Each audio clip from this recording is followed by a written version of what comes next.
Goddag. Så står her klokken 3 om natten på en tankstation i Ribe på vej til Stuttgart.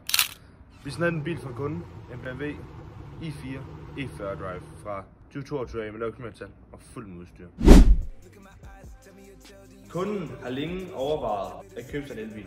Derfor gav det kun god mening at importere en fra Tyskland i samarbejde med os, da der er gode besparelser at lave på en lettere brugt elbil. Bilen her er kun omkring 1,5 år gammel og har kun gået lidt over 30.000 km. Kunden har på denne specifikke bil sparet lige omkring 40.000 kroner kontra prisen på dem i Danmark. Overvejer du at købe en elbil, så burde du kontakte os og få et uforpligtet tilbud og se, hvor meget du kan spare ved at importere bilen fra Tyskland i stedet for at købe på det danske marked. Det eneste du skal gøre, det er at fortælle os, hvilken bil du vil have. Så skal vi nok stå for at finde bilen for dig, hente den, indregistrere den, så den til sidst bare står klar. Du kan komme og hente den på danske markeder. Kunden her kommer i morgen og henter hans nye bil, og vi er helt sikre på, at han bliver super glad for den.